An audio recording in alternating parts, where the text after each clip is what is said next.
Welcome to the Voices of War, a podcast with a simple vision to bring to life the true costs of war through the voices of those who've lived it. I'm your host Maz, and I hope you enjoy this episode.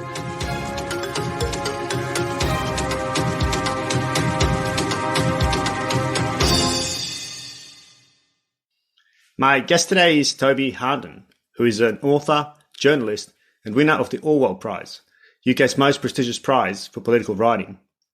His most recent book is First Casualty, the untold story of the CIA mission to avenge 9/11, and will be the main focus of our discussion today. A former foreign correspondent for the Sunday Times of London and the Daily Telegraph, who has reported from 33 countries, he specialises in terrorism and war. Born in England, Toby was imprisoned in Zimbabwe, faced prosecution in Britain for protecting confidential sources, and was vindicated by a 23 million public inquiry in Ireland. A dual British and American citizen, he spent a decade as a Royal Navy officer before becoming a journalist. He holds a first-class degree in modern history from Corpus Christi College, Oxford, and is the author of Bandit Country, the IRA and South Arctic, as well as Dead Man Risen, an epic story of war and heroism in Afghanistan, for which he received the Orwell Prize.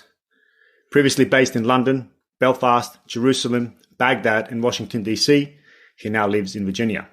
Toby, what an absolutely remarkable life you've lived. Thank you so much for joining me on The Voice of War. Oh, thanks a lot, Maz. I'm glad to be here. So before we dig into your latest book, First Casualty, maybe let's get a little bit about your own background. And I note that you were in the military, so maybe we can start with that. What drew you to the military initially, and then, of course, later to become a journalist and writer? Sure. So, as you can tell from the accent, I'm a United States citizen, but British-born, and dual citizen. So I've still got my UK citizenship. But I grew up I was born in the south of England in Portsmouth, which should be the first clue that my father was in the Navy. I was just going to say, yeah, big naval port. And so I'm fourth generation military. Oh wow! My father was in the Navy. His father was in the Army. Actually joined in the mid 1920s with the rank of boy, and then retired as a major in 1950. And his father was in the Army, sort of fighting in Egypt in the 1880s. So, I guess that was the sort of family tradition. And I actually had a second great grandfather who was captured in World War I on September the 7th. Or 8th, actually, I think it was 1914, and then escaped from a German POW camp in March 1916. So, I had that sort of lineage, and I just remember particularly my grandfather, who's in the South Wales border, as not the New South Wales, Southwest, the original. Yeah, that's right. Yeah, the original South Wales, not the modern new version. Yeah. And with his World War II medals and badges and bits of uniform and stuff, and his stories of fighting in North Africa and Europe, and so that was very much part of my childhood. And I just would draw pictures of soldiers, and actually I wrote a little book when I was about 8 or 9, The Adventures of Private Murphy. So I guess I was always interested in the military. Wow. Yeah. And at the same time, most of my last 4 years of like high school, secondary school were in Manchester, and a long way from the sea. But it just felt very insular and kind of small, and I just wanted to get out and see the world and sort of never return. And that's sort of what I did. And the Navy seemed like a good way of doing that. So I actually I did my first interviews for the Navy when I was 16. And the Falklands War was on, which made it kind of very real and kind of exciting. And then I got a cadetship sponsorship through university. And so I did a year's worth of naval training, then 3 years at Oxford. And then I had like a return of service of 6.5 years after that. Yeah, right. Wow. That's and I mean, I guess given your family history, it makes absolute sense why you've followed in those footsteps. So, and writing and storytelling is, again, very obvious why that's so close to your heart. But what made you then make the leap to become a journalist? Well, I mean, so I joined the Navy in 1985. So I was 18. I turned 19. Actually, the first week I was in was kind of a miserable birthday. It started. I think it was day one. Had those. Yeah. Day one of basic training. Oh wow! Yeah. And but it was so there'd just been from the Britain's point of view, a big war, and it was sort of tail end of the Cold War, and then there was the Gulf War, and I was based in Scotland for that. I tried very hard to get involved, and I kind of lobbied to get sent, and they, weren't interested and could manage without me. And so it sort of felt, I traveled a lot. I mean, I went to Australia twice. I was, in Sydney for the 75th anniversary of the Royal Australian Navy in 1986. Oh, wow. And then 2 years later for the bicentennial celebrations. Which was pretty cool and great, great fun. And, undoubtedly, yeah. I joined ships in Hong Kong twice, went to the Caribbean states, Pakistan, Diego Garcia, Scandinavia. So I did a ton of traveling, but, a lot of this was after the end of the Cold War. And it just didn't seem real. It was like, what's the point? This is fun, and we're getting to see lots of nice places, but what's the point of it? Yeah. And so I guess I still had this sort of thirst for adventure, and I felt that I could, satisfy that better outside the Navy, which, and I also thought, well, I'll quit while I'm ahead, because I don't really sort of love authority and structures and systems. I mean, I can operate within them. But you're slightly rebel. Yeah. And I just thought, as a junior officer, you have a lot of flexibility to kind of work the system and, kind of arrange things so they suit you. And it's sort of paradoxically, the more senior you get, the more you sort of have to toe the line. And the fewer options you have. So I thought, no, this is a good time to get out. And I just sort of plunged into journalism, because it seemed like that's where the adventure was, and that's how it turned out to be.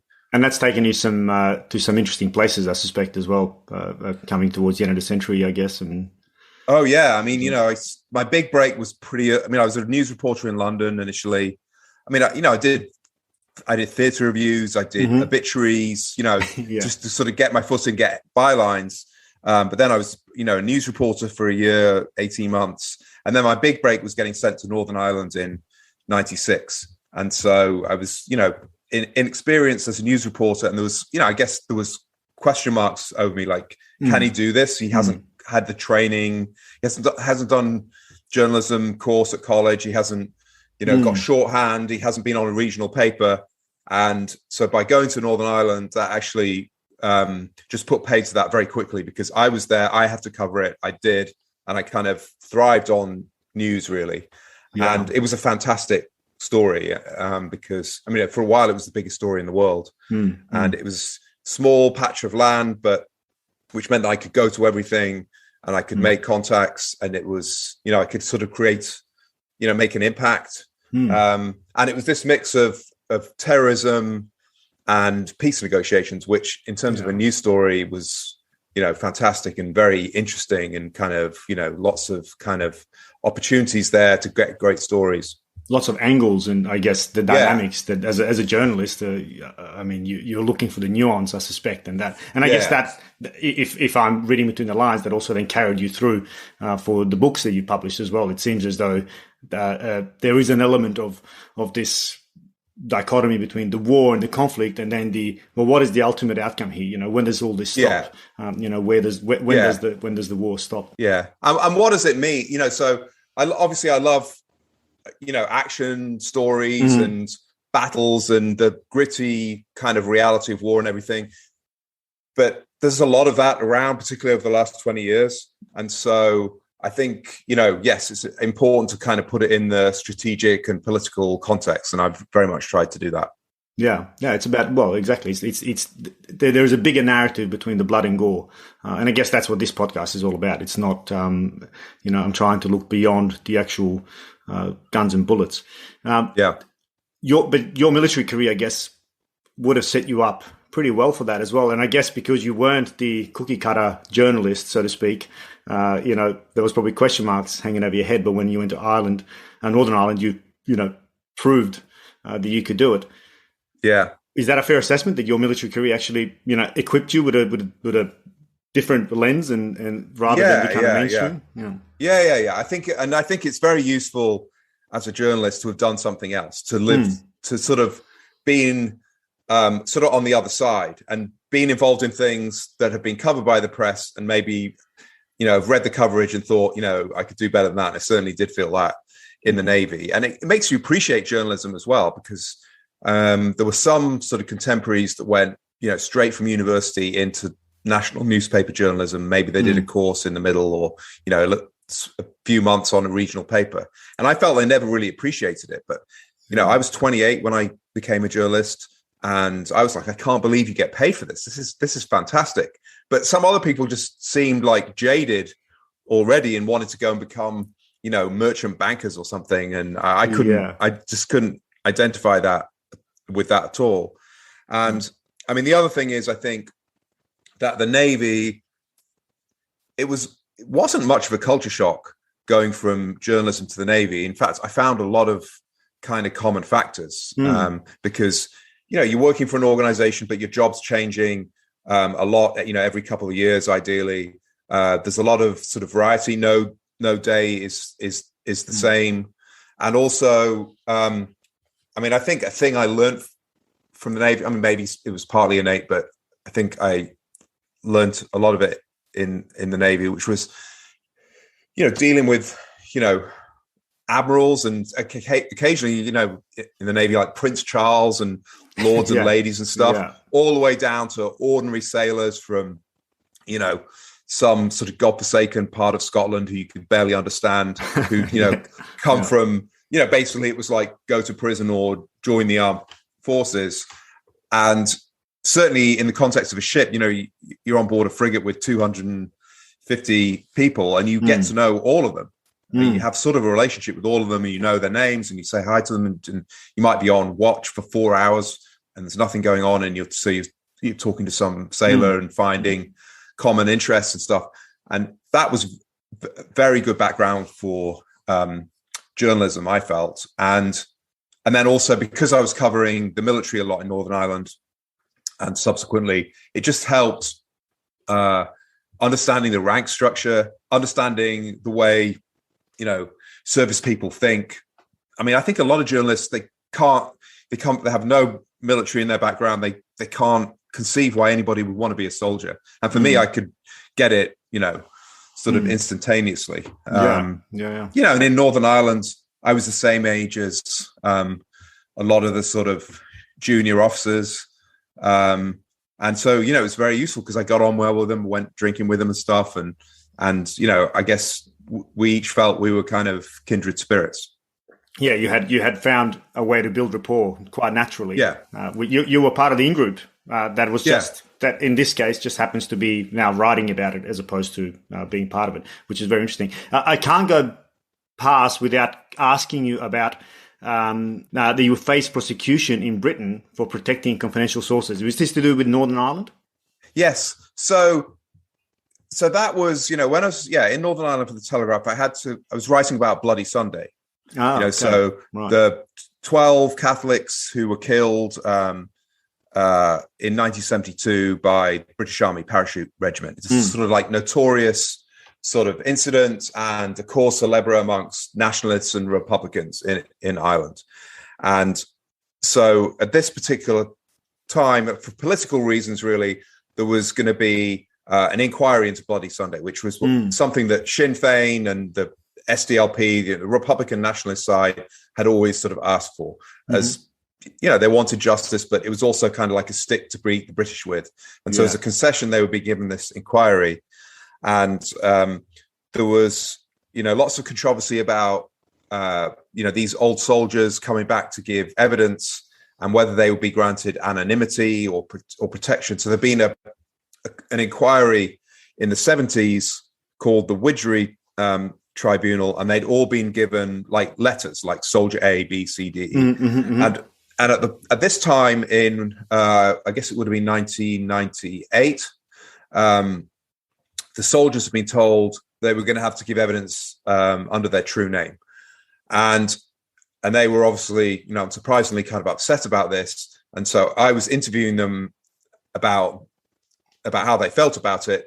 And I interviewed two of them, and they said, basically, we're not going to give evidence. We're not going to give truthful evidence. If we're not going to be granted anonymity, right, we're just going to not tell the truth. And so, I wrote an article about that. And it wasn't completely shocking to me that the tribunal immediately came after me and said, right, okay, you need to hand over your notes and recordings, and you need to give us the names of these soldiers. Now, obviously, under journalistic practice and ethics, I couldn't do that, wasn't going to do it. And in fact, before they could subpoena me, I destroyed the tapes and notes. So, because there was a case with The Guardian and a woman called Sarah Tisdall, who was like a whistleblower in the early 1980s, and she leaked documents to The Guardian. There was then a court order, a subpoena to hand over the documents that they'd been leaked. The Guardian handed them over. The markings on the documents immediately identified the leaker, and Sarah Tisdall went to jail. And so that was very much in my mind. Yeah. And there was no way I was going to, it's like a solemn promise when somebody, speaks to you on the condition of anonymity that you'll protect it basically for the duration of their life, unless they release you from it. And they weren't going to release me. And so the tribunal applied for me to be held in contempt of court. I was the first witness at the Bloody Sunday Tribunal, and I was kind of roasted. I mean, it was, I was like in this it felt like a very hostile arena. There were all these lawyers for the families. I mean, it felt like there was half a dozen of them jumping up and down. I had nobody. There's no examination in chief. It just seemed all these people taking pot shots at me. And then, I was going through the courts in Northern Ireland, fighting this contempt order. And if I'd been found guilty of contempt, then I would have been subject to a jail sentence. So this was sort of hanging over me for, I think, until 2004. And then in the end, we always knew that they had, and a central part of our argument is who all the soldiers were on Bloody Sunday, because they testified before the Widgew Tribunal. You've got all the records. You don't need me to tell you. And so, in the end, they dropped it. And so, the soldiers testified, but I didn't give their names. And it was just, sort of one of those experiences. Yeah, it was time consuming, And I guess it would have been trying as well. But maybe, if I'm guessing, it would have certainly given you some credibility with later speaking to CIA operatives who are still currently in the job and so on. Yeah, it's true that. I mean, it meant that I was able to, prove that I could be trusted, that I wasn't just going to, take what I could get from people and then just, burn them afterwards. But I mean, it's interesting. I got a lot of criticism from journalists at the time. And it's just, it just shows that a lot of people, they don't operate on principle. They operate on sort of which side they're on. And so the Bloody Sunday paratroopers were not very popular people. And so, basically there was a lot of people like, oh, you should just hand it over, or you shouldn't have destroyed your notes. That was wrong. And, so I found that was kind of interesting. But I think long term, the fact that, I dug my heels in on that and didn't waver at all was yes, it was a plus. And I guess, the point you're making is ethics are flexible to some people, right? That's the... And before we... And I'm pretty keen to get into the book, but I just also can't go by the fact that you were in prison in Zimbabwe. What was that about? Because a dimension to you, I think, that perhaps is interesting and important. Yeah. And I've thought about some of this, and maybe there's a pattern of pushing the envelope a bit. No, really? Putting myself out there and taking, I don't know about too many risks, but being very prepared to take risks. But, I've tried, I'm still alive. I've tried not, and I still have all my limbs, so I've tried not to be reckless. But I definitely believe in sort of putting myself out there. And so this was 2005. And I just spent a lot of time in Iraq, actually. And I was with a photographer who'd also spent time in Iraq, Julian Simmons, and we were covering the parliamentary elections for the Sunday Telegraph in Mugabe's Zimbabwe. We didn't have permits. There was this very repressive law that required you to have a state permit to practice as a journalist. And we didn't want to do that, partly because we thought they wouldn't give us a permit, but we would then have signaled that we intended to go to the country. And also, even if we did get a permit, we didn't want to be followed around by Mugabe's sort of henchmen. And so we just went in as tourists, and basically we got caught. We were at a polling station, which was a school. We were in a ZANU-PF area, so kind of ruling party area, and a sort of a goon, grabbed us, and we tried to sort of walk very quickly out to our rental car, but then police came. We were sort of handcuffed and we're in police cells, and we ended up, after a weekend in the police cells, we were taken to a prison, and we were suddenly in a cell with 100 other guys, all Zimbabweans, and we were put on trial, accused of practicing journalism without accreditation. And we were facing, if we'd been found guilty, a potential 4-year sentence. And both of us, when we said to each other, as soon as we were arrested, it's not that bad. We're not going to get our heads chopped off, because that's what we've been facing in Iraq, the orange jumpsuits and all that. So, but still, 4 years in jail in Africa would have been no joke. And the thing we hadn't thought about actually was disease, which was the biggest, should have been our biggest concern. And Julian got typhus and scabies actually in the prison. Luckily, I don't know why, but I didn't get anything. So it was an adventure, and it means I can begin anecdotes and impress my kids and stuff by saying, well, when I was in prison. You think this is bad? But at the time, on day, we suddenly were released and then deported. But, on day 13, it was getting to be a little bit beyond a joke, and then we started to get worried and kind of angry. And thankfully it wasn't a 4-year sentence. And I guess your life has set you up very well to deal with conflict and understand conflict. And again, as you mentioned yourself, being a journalist who's had a life before journalism, to then take that further while a journalist, set you up well for writing now your third book. So maybe it's a good time to dig into First Casualty, which I just finished, and it's a nail biter. It's an absolutely It is as somebody who's deployed to Afghanistan and who's tried to study Afghanistan, who talks about Afghanistan quite a lot on my podcast. I'm blown away by some of the complexities that you bring through the pages in a very nuanced way without casting blame on anyone, which I think that's something that struck me. I mean, you're telling it as it is, but you're also telling some really cold, hard facts, and it is for the reader to really dig into it a little bit deeper. I found that it made me ask a lot more questions, about the context of the war than I perhaps have asked in the past. But maybe. Oh, thank you. No, it was. I've highly recommend it. Really.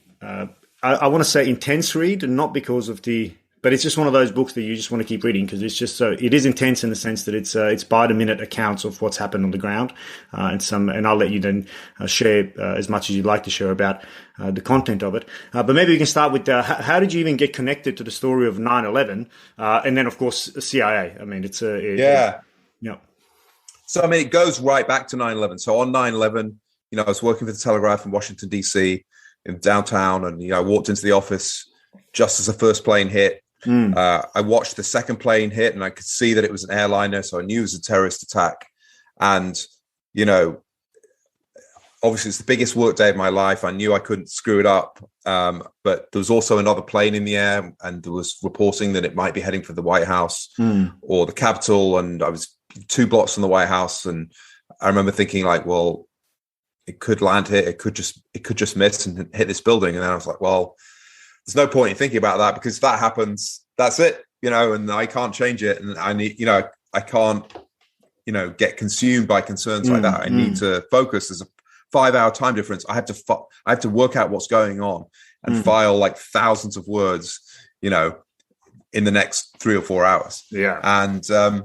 And that evening, there were Humvees and National Guardsmen on the corners of Washington, D.C. streets. And, for the next 2 years, I was reporting, on a country at war. And, and I vividly remember, obviously now we have kind of a generation of people who don't, how the world changed, how America changed, and the sort of the unity in the United States and the kind of burning desire to get into Afghanistan and get to the people who did this and stop it happening again. During that period, I wrote a couple of articles about Mike Spann being killed, former Marine Corps officer who was in the CIA and was part of Team Alpha, which is what this book is about. And I remember his widow, Shannon, speaking very movingly at his funeral at Arlington Cemetery. And then everything moved on. It was Iraq, and, it's this sense that Afghanistan's over. But I sort of, I was always, very kind of interested in Mike Spann and those early CIA missions. And then in Iraq, strangely enough, a couple of years later, well, probably 3 years later, in 2004, somebody said, "Have you seen the footage of the CIA officer, running for his life in the fort?" And I hadn't seen it. I watched it on YouTube, and it was David Tyson, who was the CIA officer who was with Mike Spann. And David had just seen Mike Spann being killed in this prison uprising, 400 Al-Qaeda prisoners. And he'd had to kill or be killed. He'd had to fight his way out, probably killed 3 Al-Qaeda in the space of about 11 minutes.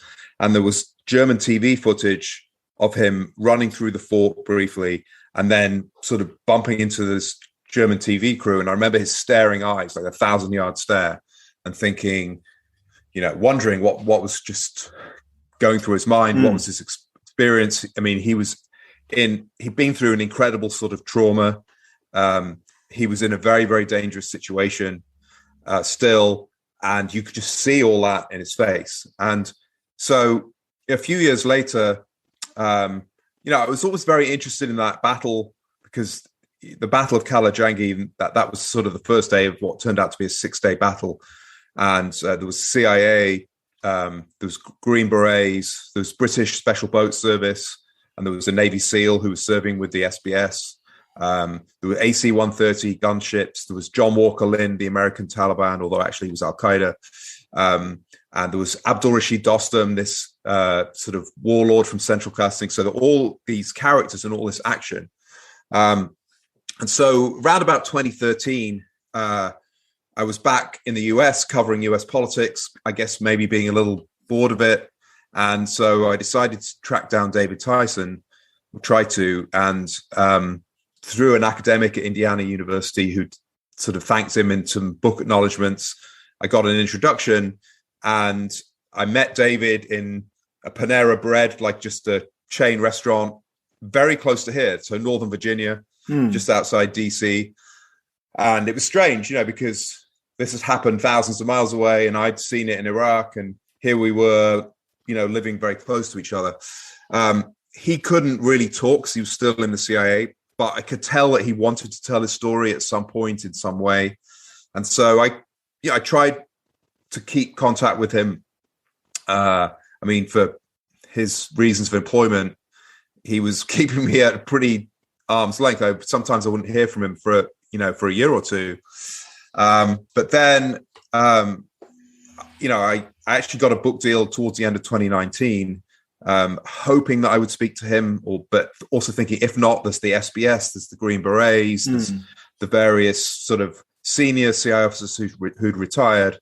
But then a couple of months after that, so early last year, I just get an email from David saying, "Hey, I've just retired. I'm ready to talk." Oh, wow. And so that was a great moment. And then, so from that, I went to speak to David. Then there were a couple of others. J.R. Seeger, who was the chief. David was an Uzbek linguist who was based in Tashkent and had been an academic and, kind of steeped in the culture of the region. I think that's I will definitely come back to that point, because I think that's something that struck me as really, really relevant and useful as a lesson to take out from the book and the war in Afghanistan. But sorry, I didn't mean to interrupt you. But no, not at all. Definitely come back. J.R. Seeger, who was the chief, was a diary speaker who'd worked with the Mujahideen in the 1980s as a CIA officer. And then Justin Sapp, who was a Green Beret, the only soldier on the team, who'd been on the Special Forces diver course in Key West, Florida on 9/11 and underwater, whereas David was in the air flying to London to talk to people in the CIA station in London about Stinger missiles that the CIA had sold to the Mujahideen in the 80s. So try and buy back. Yeah, exactly. So it's very, and so immediately I got this sense of these incredible characters. And so I wanted it to be a character-driven narrative. And initially I sort of felt that it was going to be the six-day battle, and that's still very much in there. But it became more the story of Team Alpha, these 8 CI officers first behind enemy lines after 9/11, sort of dropped into the unknown, and all this, very interesting characters. I mean, the oldest, Alex Hernandez, was 49, Sergeant Major. The youngest was Justin, who was a Green Beret. You had Mike Spann, who's kind of this, tough Marine who, with very much like America after 9/11, with us or against us, let's go get them, sort of kill them all, let God sort them out type of kind of mentality. And that's the way the country was. And so, and eventually, I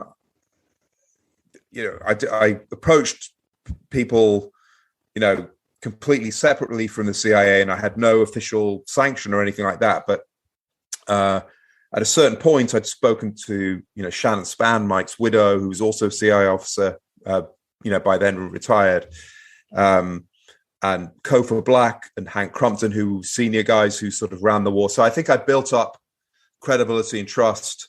And so there were 6 surviving members of the team. Obviously Mike Spann was killed. And Mark Rausenberger, the medic, died in 2016 in the Philippines. And so there were 3 more I wanted to speak to. And so at that point, I approached the CIA and said, "Hey, this is what I'm doing." And they were like, "Yes, we know, we've heard." Surprise, surprise. Right. And but I was surprised that they were very positive, and they didn't open the vaults. They didn't give me any secret cables or anything like that, but they did facilitate interviews, including with serving people, because Andy from the team is still serving, and a couple of other people who Why were very was close that? to Mike Spann. Why was that? I mean, I've got that down as a question to ask, because that struck me as, having dabbled in that world myself, I'm very conscious of the need to protect the individual's identity, and then to open the doors up quite intimately to a journalist, although validated. It's still a really, really risky, especially serving officers. Yeah, so it is a bit of a risk for them. And, a lot of bureaucracies and government organizations, they're very risk averse, because nobody's going to take you to task for not letting somebody in and saying, "Oh, that was a great opportunity we missed." But if it goes wrong, then they'll be like, "Why the hell did you, facilitate this?" But, my pitch was that, it was history. It's 20 years ago. So there's we're about to be out of Afghanistan. There's very few kind of operational security considerations here. Also, lots of other people have told the story, like the Green Berets have had the movie, Horse Soldiers book, and 12 Strong movie. And the CIA was kind of written out of it. So there's, that was a little button I pushed. And also, George Tenet, the CIA director at the time, had described it as the CIA's finest hour. And so part of my pitch also was like, listen, this was a success that a lot of people have forgotten, that you spearheaded the war in the early months, helped topple the Taliban. And, then the Pentagon took over and it all went wrong, And so I guess they kind of bought it. I mean, I think the people I'd already interviewed said, yeah, this guy's serious. He seems to be a straight shooter, doesn't have any sort of hidden agenda. And so, but, I'm very grateful that they did take the risk. Dare I say it, you humaned the CIA. Well, that's one of the weird things about this is yes, exactly. Because the other phrase people use, you're case officering somebody. Yeah. And so, you're trying to build rapport, you're trying to get them on side. You want them to talk, you want them to relax. Obviously, if you both like dogs, you start talking about dogs or sports or whatever it is. Yeah, that's right. And that's their entire job, to do that kind of stuff. And so it's a sort of a weird thing because, it's a sort of a natural human way to sort of engage and build rapport. But at the same time, it's sort of transparent what you're doing because they do it. And so, sometimes I would joke about, there'll be jokes about that kind of stuff. Yeah, your case officering your case officer. Yeah. I know.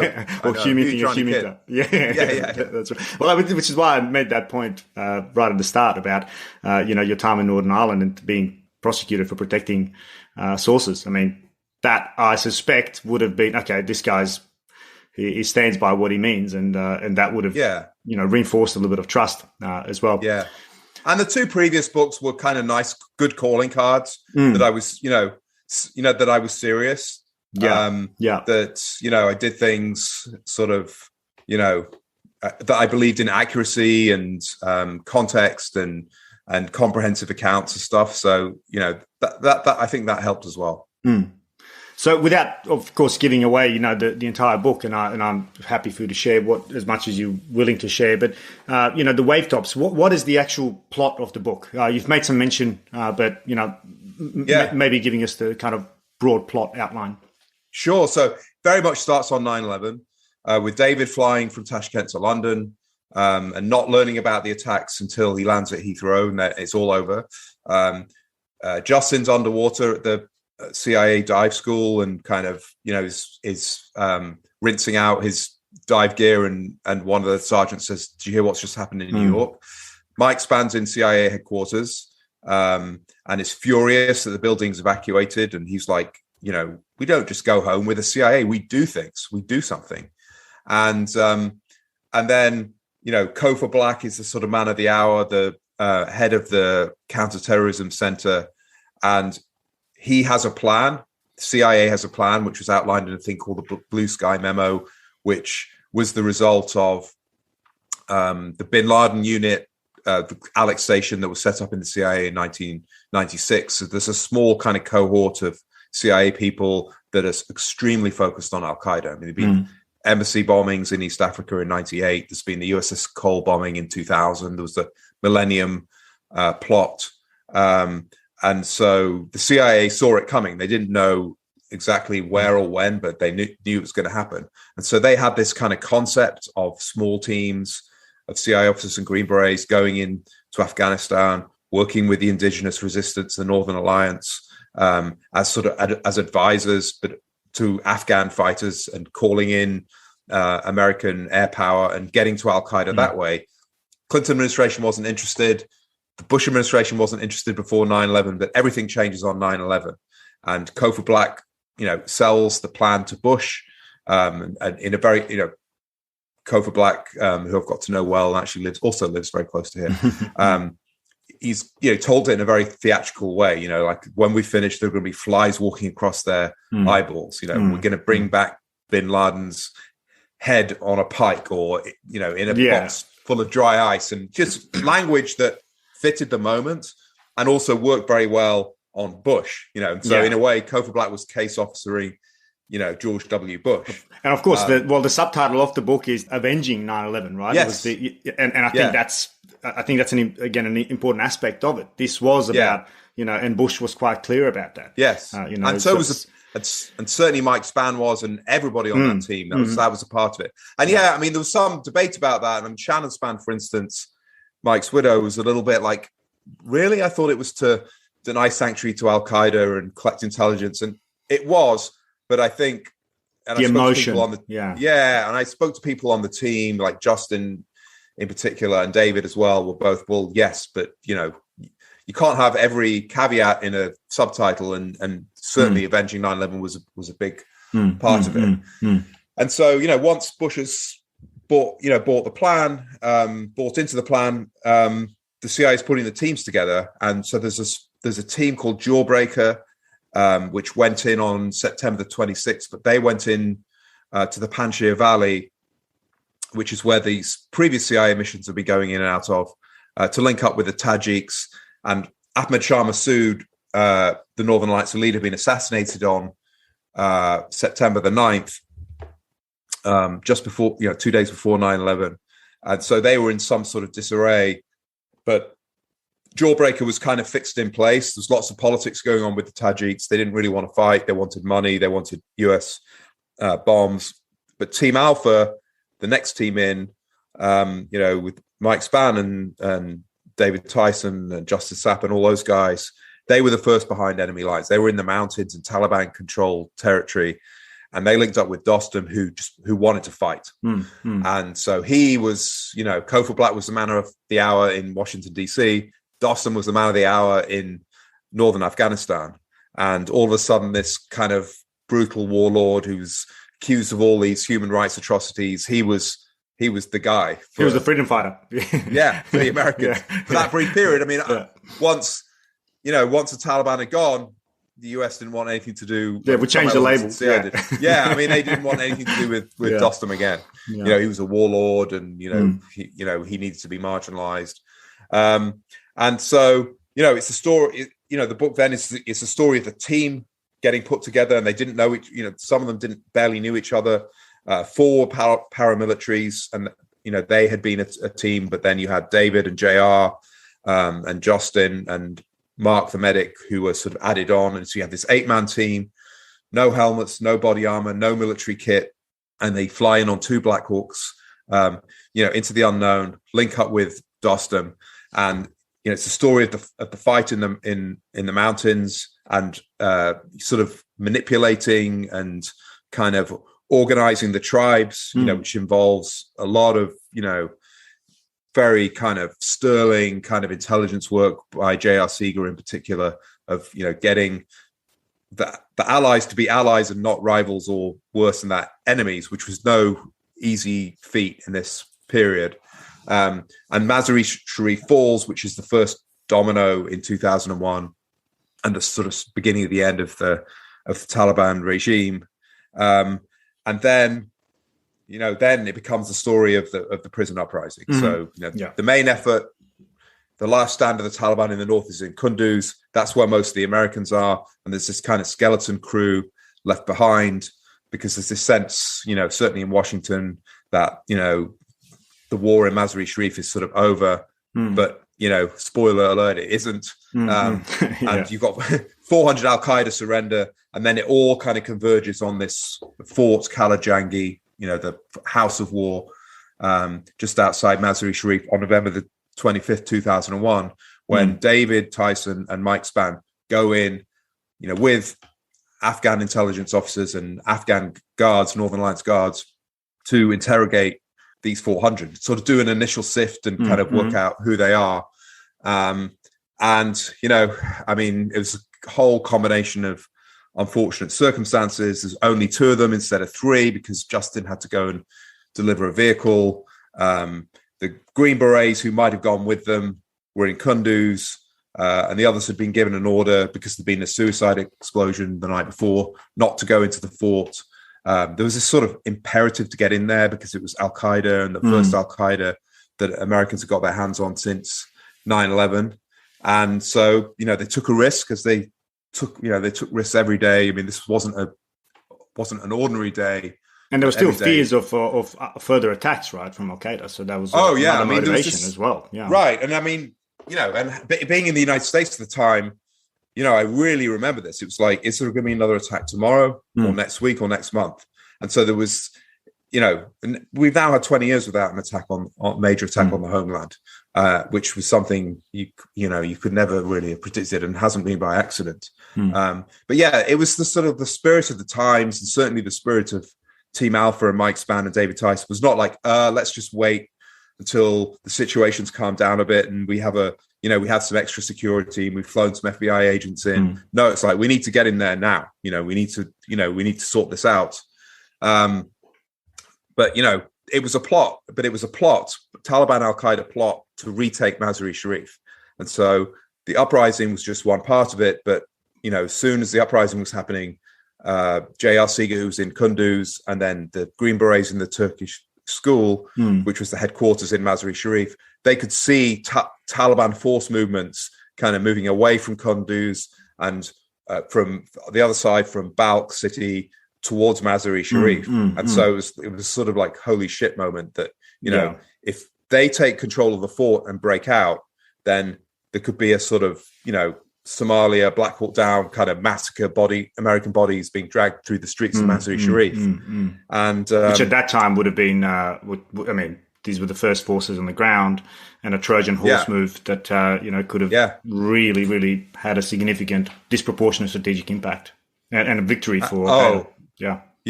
I mean, it would, the whole course of history after 9/11 would have changed.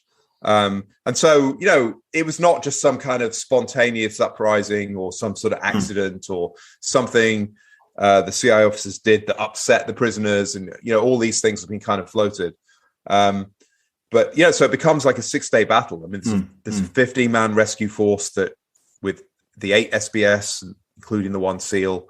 There's Glenn, which is just another crazy little thread in there. I mean, firstly the SBS, and then the SEAL that's attached to them, and of course the role they play in there as well. I mean, it's just you couldn't make this up. This was just completely understand why you were fascinated by the story, because it is just it's so colorful. So you have these 15 guys, again, a bit like Team Alpha, like hastily kind of put together, going into the unknown, arriving at the fort, and just, there's like gunfire, ordnance, because there's a load of weapons stored in containers in the fort, which the Al-Qaeda got their hands on. And they're trying to save David. They're trying to find out where they think he's dead, but they're not sure. They're trying to locate Mike, and Steph Bass, the SEAL, crawls forward at dusk and, identifies Mike Spann's body and, fires shots either side of the body to see if there's any movement or flinching, and there's none. And the battle goes on for 6 days, and you have AC-130 gunships coming in. There's a 2,000-pound JDAM dropped on the wrong position, which kills Afghan allies and, wounds a bunch of SBS and Green Berets, and the Al-Qaeda guys are like firing mortars, RPGs, everything. I mean, they were skilled fighters, and the Northern Alliance really kind of struggled to defeat them. And then on December the 1st, 2001, they're eventually sort of almost literally flushed out of the basement of the Pink House, which is the building where they'd all kind of converged, which had like an underground bunker, which I went to a year ago, which was just spooky as hell. Wow, so many people died down there. And 86, I mean, the presumption is nearly all of them are dead. And then 86 of them emerge, including John Walker Lind, all bedraggled and, emaciated and blackened, and a lot of them were wounded. And they emerge, and that's the end of it. And, Mike Spann's body has been recovered, but that took a couple of days. And so just kind of an incredible story. One of those instances of, you couldn't make it up. The best stories are true, because we kept on finding out these incredible things about these Team Alpha guys and these events. I mean, it strikes me as though you could literally write another 4 books out of this, focusing on particular aspects of either the battle or the individual teams. Yeah. I love the one you chose, Team Alpha going in. Maybe we can drill down into that a little bit, because there were, some of their members were rather unique. Like you mentioned, J.R. Sager and David Tyson. They were rather unique in what they understood of Afghanistan. Yeah. And maybe you can talk about that a little bit, because I think that becomes relevant as the war unfolds in the next 20 years. Yeah, no, I'm really glad you picked up on that, because I think that's very important. So these are 2 guys with extensive experience in the region and in Afghanistan.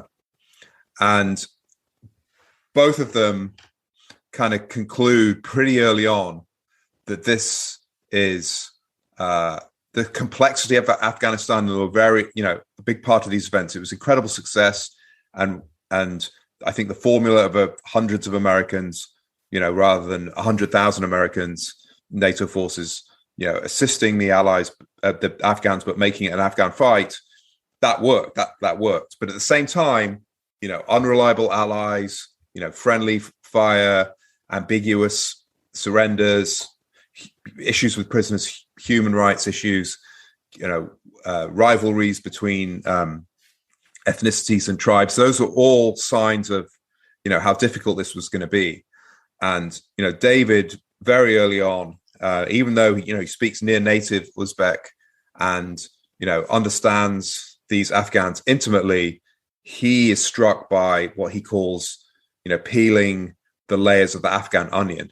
And he sort of concludes that, that he could spend several lifetimes trying to work this out, but he would never get to the kind of truth of, he'd never understand it all. And this is a guy that knows, more than almost any other American. And J.R. Seeger, similarly, he, he's a big believer that Afghanistan isn't really a country, a collection of tribes and ethnicities.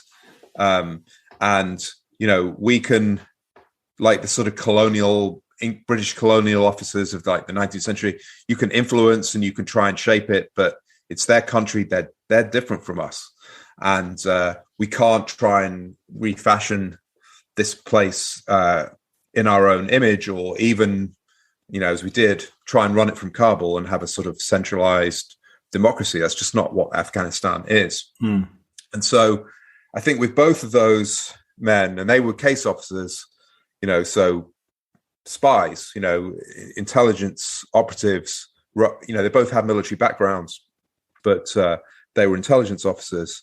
And both of them, I think were kind of examples of the more you know, the more you realize you don't know, whereas ignorance is bliss. You just go in there and you're like, I'm an American and I'm here to sort it all out. Just here's some pencils for the kids and, a bit of grain for the farmers and and plant these, crops instead of opium, and it'll all be okay. And those shooting are the bad guys, and those waving at us are the good guys. Right, exactly. And obviously, slight sort of caricature, but not. I mean, but again, in my own experience, not necessarily too far from the truth. I must admit, And so, both of them were proponents then, and obviously now, of the light footprint that worked in 2001, rather than the USA Inc. and big army and bases and tens of thousands of conventional troops, and sort of letting the Afghans work it out, which is always going to be messy. I mean, the surrender that led to the 400 Al-Qaeda coming to the fort was very sort of opaque and ambiguous. And JR was there, but he let Dostum and Mullah Fazl, who's back in government for the Taliban, a sort of butcher of Hazaras in the north. But he let them do it because this is Afghanistan, and it's their country. And so I think, the success in this limited way with these small numbers of Americans at the beginning was, it was kind of a template for how it could be done. But ironically, because it was victory was so swift, I think there was this sort of sense of, well, it's easy. So let's shoot for the moon. Let's do centralized democracy in Afghanistan. And let's just try and reshape this country in our own image. And also let's exclude any remnants of the Taliban because, they're terrorists, they're the enemy. And we're not dealing with them. And so, I feel that, this is a period of sort of great success, but really the tipping point towards what was eventually, kind of surrender and defeat was, start of December 2001. Yeah. And the early victory, and it was a victory against Al-Qaeda, right? That was the original mission. It was to go and prosecute Al-Qaeda. Al-Qaeda was expelled, not completely. Obviously, bin Laden was still at large for another 10 years. But, hindsight's, easy. But there were people, certainly people like JR and David and the CIA at the beginning were like, okay, we should take a step back here. And instead, the Pentagon takes over and, Americans pour in. While at the same time, a lot of the kind of the brain power and sort of resources of government are diverted to Iraq. Yeah, that's right. Yeah, it took you out of the ball. I guess one of the things that I find really interesting, and you made the point just then of referencing J.R. Sager, if you can even call it a country, right, Afghanistan. And I guess it begs the question, well, whose Afghanistan were we then building, right? Because if you think, who he supported and who he then turned our back on and who he excluded. I know.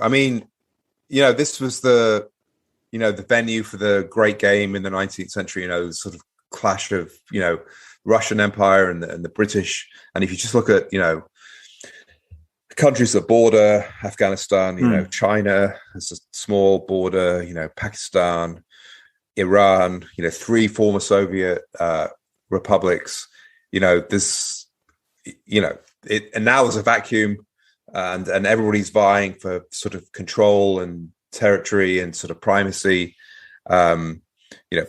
Pakistan clearly supported the Taliban all the way through, and that was another factor in these early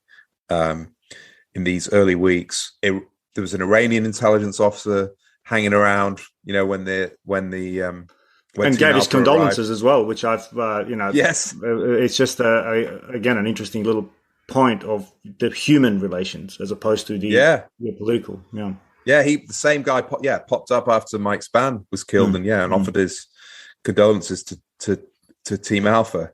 And so, obviously it's kind of depressing at the moment. And certainly the members of Team Alpha, they're working very hard to get Afghan allies out. But, there is this sense of, what was it all for? Yes, we stopped attacks on the homeland for the last 20 years. But, there's no Afghan opposition now. The Panjshir's fallen, and Al Qaeda is still there. ISIS-K is there. Senior Al Qaeda guy is the Taliban interior minister, and we talk about over the horizon attacks and stuff, but that's not very convincing, to put it mildly.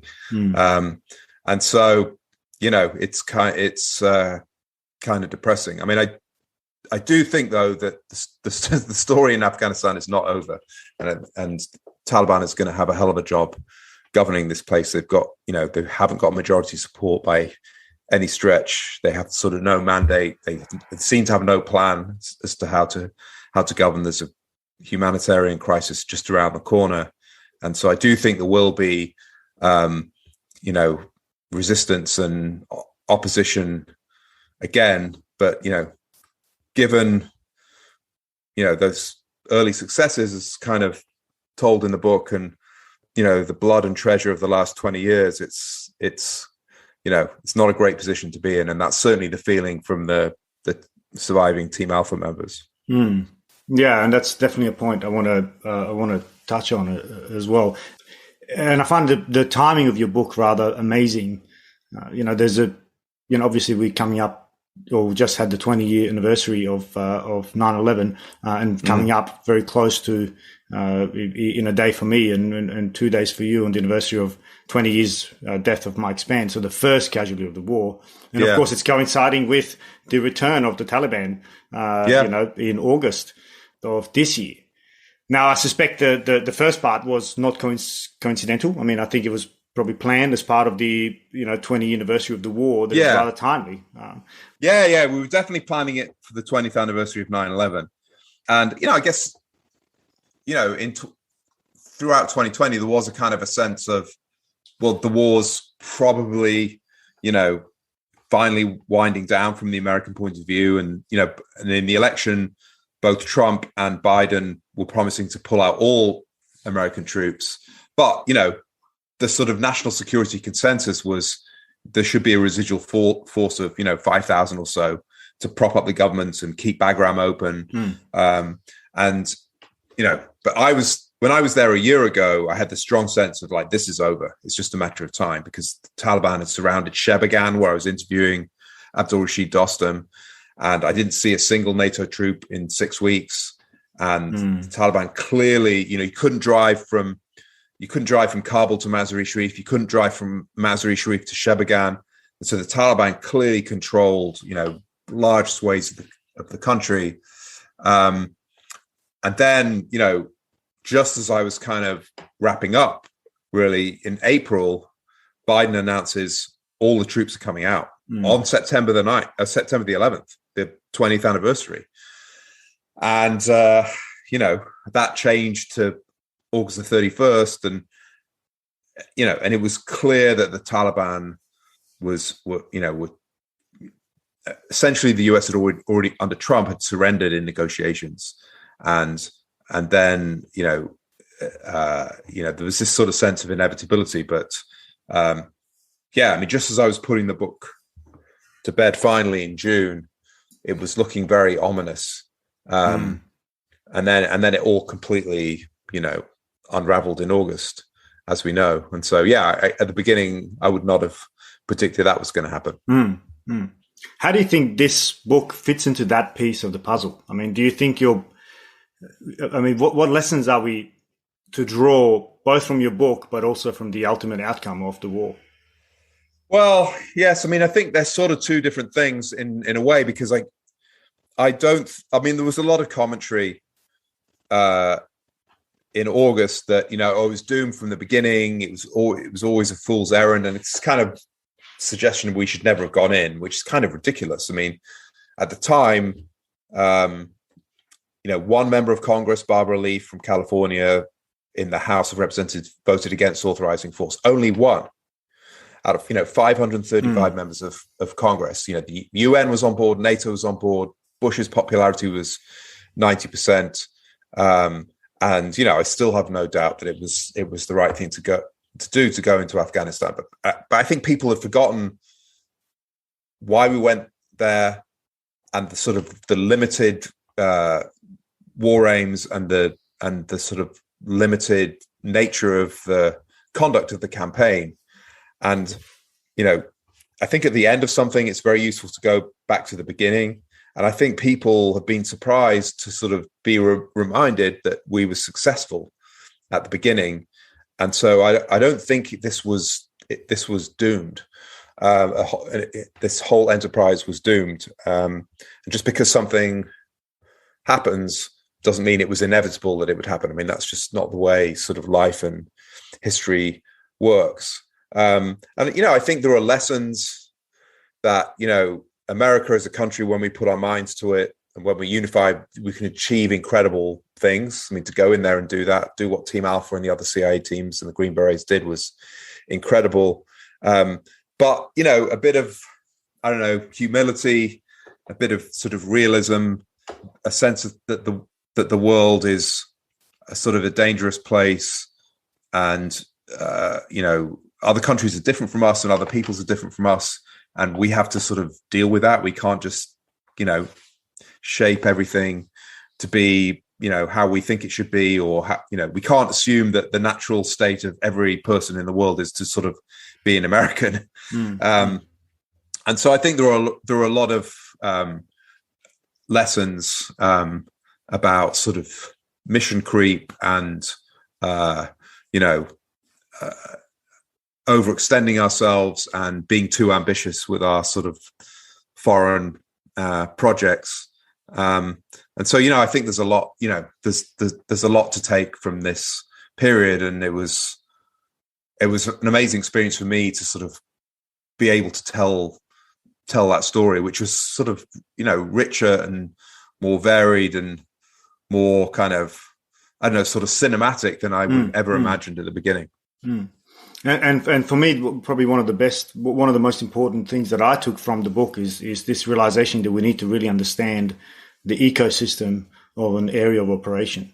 And I think you really bring that to light, through the relationships and the alliances and how J.R. Sager and David understood the local context and really, I don't want to say they played the various warlords. Well, I guess they did, right? Or they really managed those relationships in a way that, probably really died out with them leaving the country.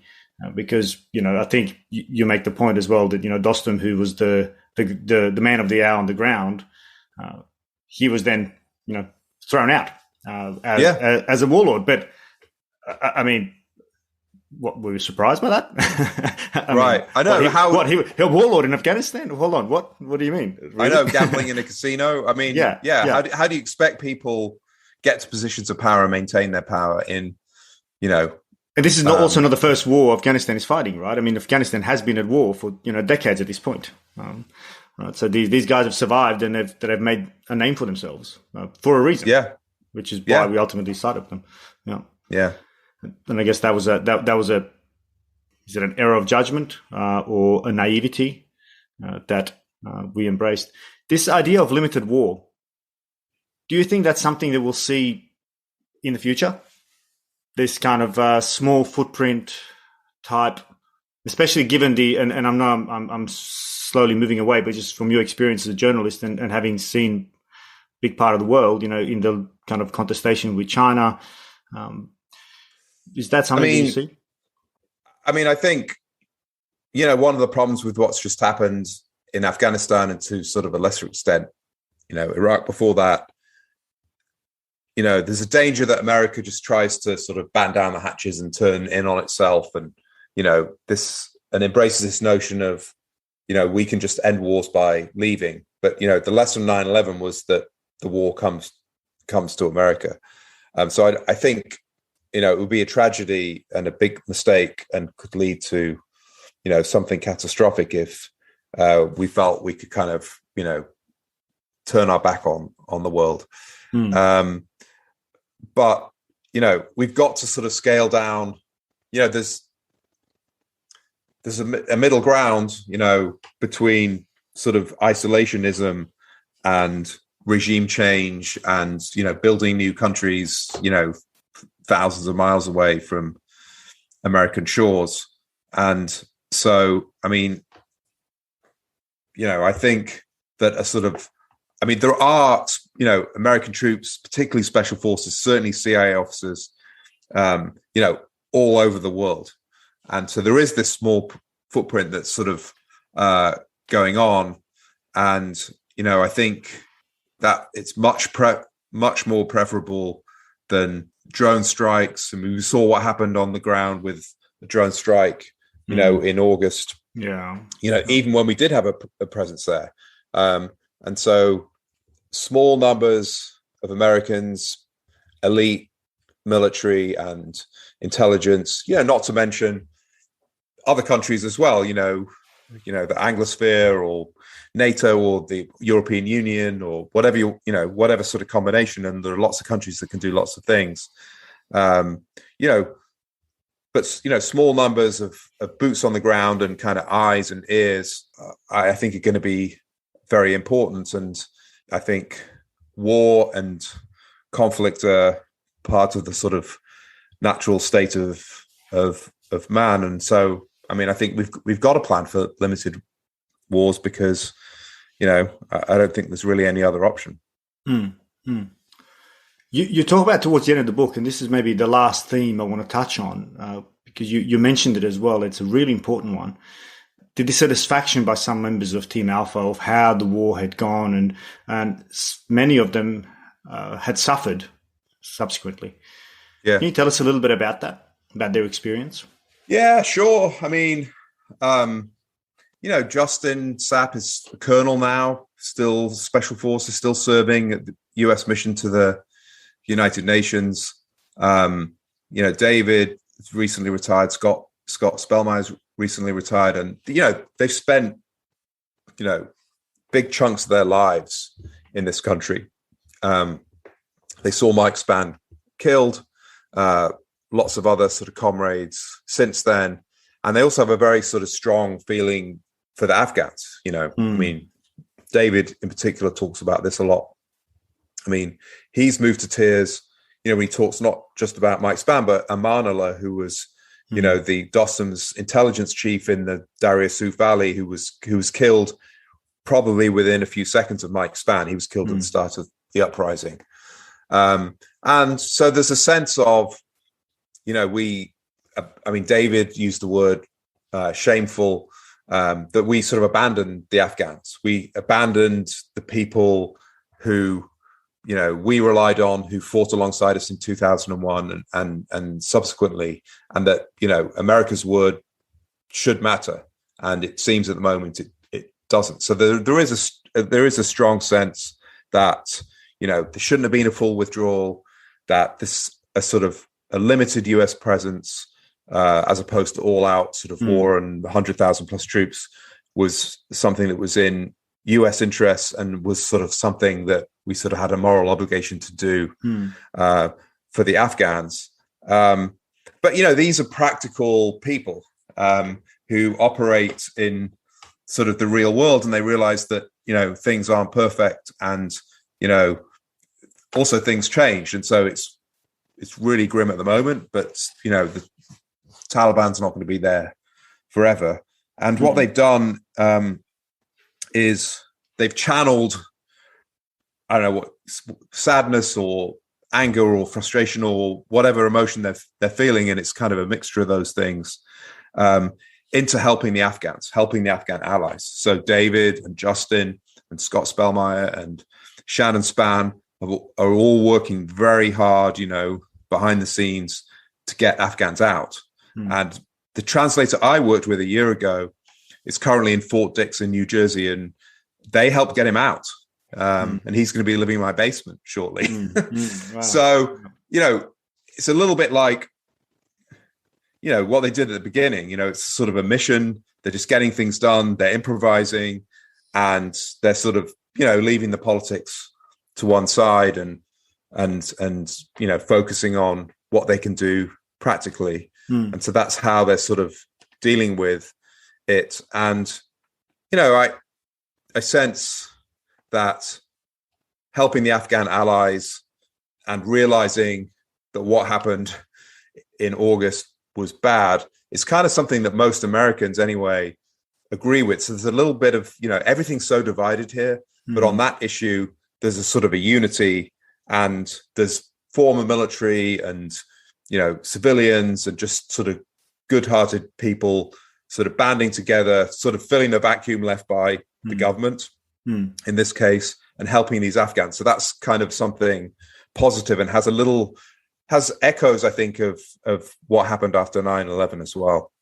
In fact, that was very similar for Australia as well. There was very much the kind of, in the background, people who had links across the world that were trying to get people out while the government was getting its kind of, program up and running, or it's. So I can certainly second that. What about David Tarson? How did he? Because his story is to say extreme is probably an understatement. What he survived. How has he dealt with that? I guess trauma. Was it? It is. That's trauma? Certainly trauma. Well, he's a fascinating guy. He's fascinating even before this because as a 17-year-old high school student, he wrote off to the French Foreign Legion, to try and join. And then his brother is a plumber who still lives with their mother. who's 95 years old in Pennsylvania. And so he's a complete like outlier in the family. And, you know, he embarked on this journey, you know, learning Russian and then Uzbek and Turkmen and, you know, and then joining the CIA and going to all these places. So he's a very, very interesting person anyway. And, you know, he wasn't prepared for what happened. I mean, nobody would be, but, you know, he'd been had 2 short spells in the army, but was not like an elite warrior or combat veteran or any of that stuff. But, you know, when it counted, you know, the kind of core of his character propelled him to act and to survive. And, you know, he was very seriously and still is sort of traumatized by what happened. And he can't, you know, it changed his life. And so he took the decision. I've talked to him about this sort of, you know, at great length, to sort of incorporate it in his life and to also live his life, because, you know, Mike Spann and Amanullah and many others, you know, can't live their lives. So if you're the survivor or a survivor, then, you know, to make their sort of sacrifice worth it, you need to lead a good and productive life. And that's a choice, because I guess you can let it overwhelm you and kind of, you can drown in it, or you can try and sort of use it in some sort of positive way. And so I think partly for his own sort of therapeutic reasons, and partly so that people can learn from his experience, which very rare for somebody to go through that and survive.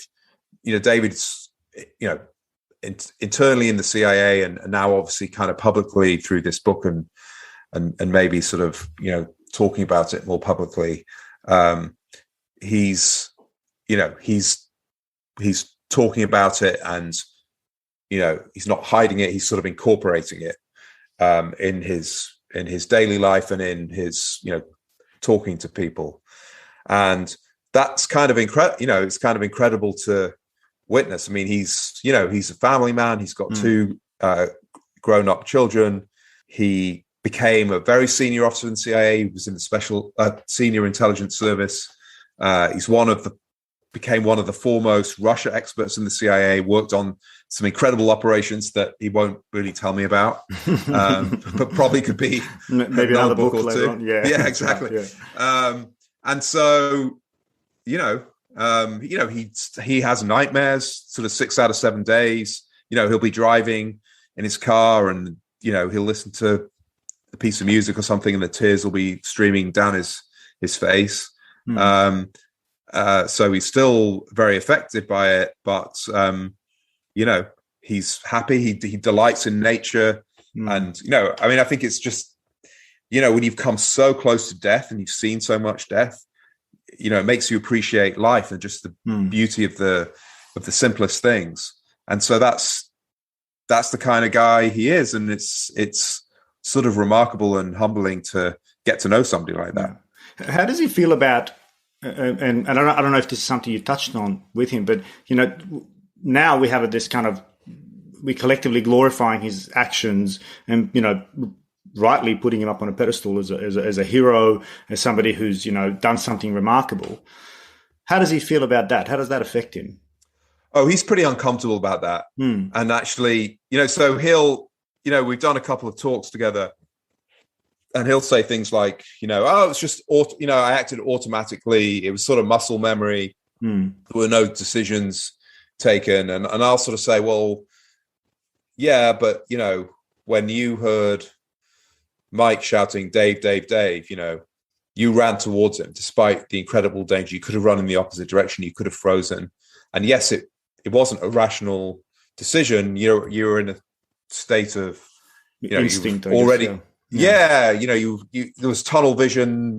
Time was slowing down. He lost sense of most of his hearing, and so, you know, it was a very, very extreme situation. But yes, the instinct and the core of his character made him act the way he did, and that's something that's quite sort of special.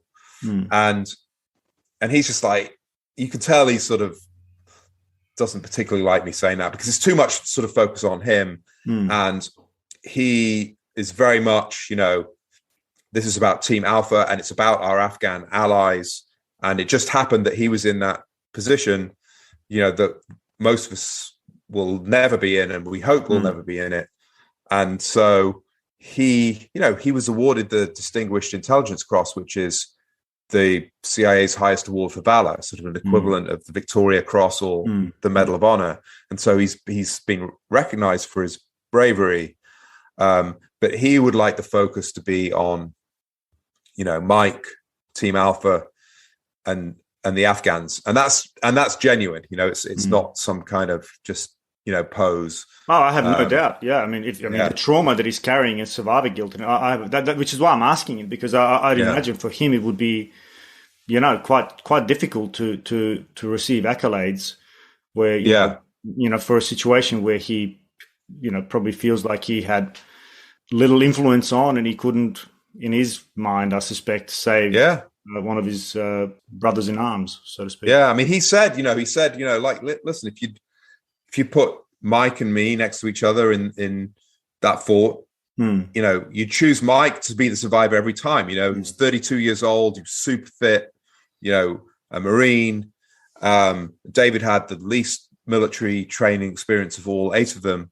But, Mike happened to be standing much closer to the pink house, and the prisoners jumped on him, and, he had no chance. And David did. And so he's, I guess, not a sort of, he doesn't go to church, but, he believes in something higher, and a higher meaning to life. And, I think that sort of sustains him as well. And because you can't make sense of all this, this stuff. But, he thinks about it very, very deeply and all the time. No doubt. And maybe the final question is about Shannon, who features in the book a lot, rightly so, because of, she's also a former CIA officer, and she's Mike's wife at the time, of course. How does she feel about the book and about the whole situation? Have you had a chance to speak to her? I speak to her quite a lot. She's a very private person. I mean, after Mike's death, she delivered his eulogy at Arlington Cemetery with the cameras all there. And she did a number of sort of TV appearances, and she was the Bush White House's guest at the State of the Union in 2002. And then she sort of disappeared from the public eye. And, her life has been difficult. I mean, Mike had a 3-month-old baby with Shannon, Jake, who's now, 20, nearly 21, I guess. From his former marriage, Mike had daughters aged 9 and 4 who are now grown up. But Mike and Shannon only just got married. Mike's first wife had terminal cancer and died at the end of 2001. So his 2 daughters lost both their parents. Shannon was kind of new on the scene, and she was a lawyer from California, very different from, the sort of Alabama Span family. And, I'm sure in time would have been incorporated in that through Mike. But, Mike was just ripped out of it. Yeah. And so, she ended up going to Australia with the 3 children, eventually met another CIA officer. She was based in Canberra, and he was in Jakarta, I believe, and they married. They had another child together, a boy who's I think 10 or 11 now. And but it's been a very difficult path. You have children. Jake's the son who's he's now at the center of the family in a way, rather than Mike. Because he's the product of Mike and Shannon. But then one other child is Shannon's, and 2 other children are Mike's, and it's very complicated. Families are complicated at the best of times, but when you add sort of, not only divorce but traumatic death in the middle of this, it's a huge amount to deal with. And her life was just completely turned upside. It had already been transformed because, she had met Mike, and they'd had a kind of a whirlwind relationship and marriage and a sort of unexpected pregnancy. And so everything was turned upside down anyway. And then it was turned again, and she's had to deal with this. And I think, we talked about it at length, and it's some of this is included in the book, that she did the classic, put one foot in front of the other, soldier on, don't admit weakness, and just, forge ahead. And now she's, reflects on that and thinks, that was probably not the right, way to go sometimes. And, to sort of examine, confront the sort of the trauma you've experienced and the feelings you've had and the difficulties you and the family are facing, to sort of address that in real time rather than sort of store it all up and then sort of try to deal with it retrospectively is probably a better approach. So, I mean, a bit like David, but in a different way. She's very introspective.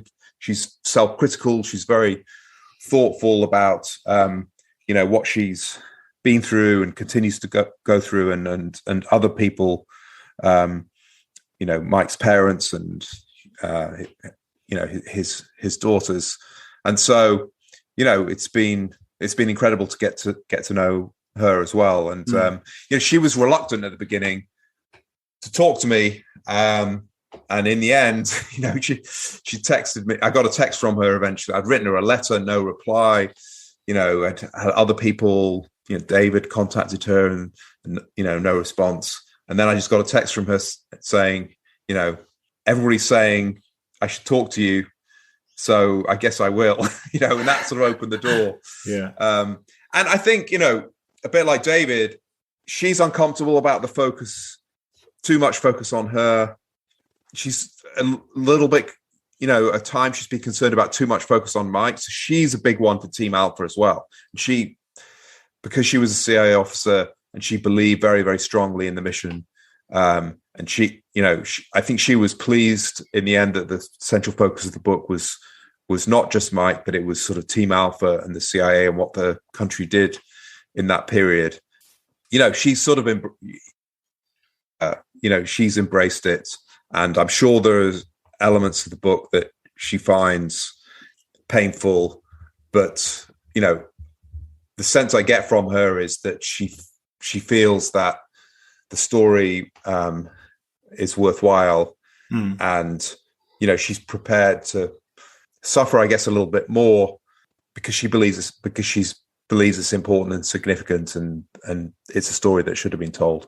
And I asked that question because I thought you did a fantastic job of honouring her suffering as well, and it kind of speaks to a much broader point of service spouses of men and women who go forth and serve. We oftentimes focus on their trauma and their suffering and the pain that they carry post-service or during service, but we oftentimes forget it's, the families oftentimes pay as high, if not a higher price, because they're not there and then on the ground. They are living in anxiety and under question marks for as long as their spouse is away. So I actually thought you honoured her suffering remarkably well, and I think that comes through really clearly in the book. Thank you. I mean, the Span family has been through an incredible amount and continues to.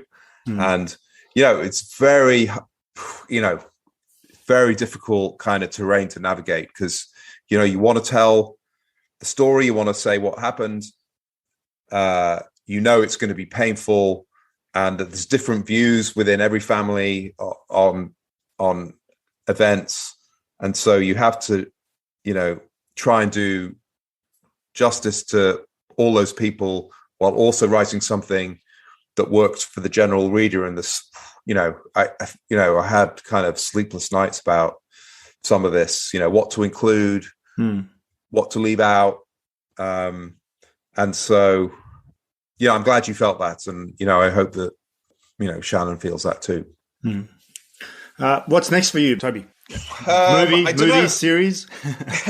There are some discussions about that, which is good. Because I do think, it would be great. There are different ways of telling stories. And I think a screen version of this or a series or something would be fantastic. I've written 3 books so far and there've been 10 years between them. So there's one published in 1999. One was published in 2011. One was published in 2021. So I need to up my hit rate. And I fully, because I'm now, I want to be full-time on books, either my own or sort of ghosting or editing or, but principally my own. And so I have another idea. I'm sort of procrastinating a bit about, writing the proposal. Hopefully there'll be something. Willing to share the idea in wave tops? Yeah, it's something about Vietnam and the CIA and sort of race in America as well could be an element of it. And another sort of great true story. And that's what it is. And I hope that I can get a decent deal. And a bit like First Casualty, you never know at the big start of a project, how much you can find out and how the story will go. But I think it's a good idea, and we'll see. Fingers crossed. Toby, it's been absolutely fascinating. Absolutely loved your book and loved chatting to you. All the best. Thank you so much. Thank you so much for your time. All right, thank you, Maz. I enjoyed it, and I appreciate you having me on.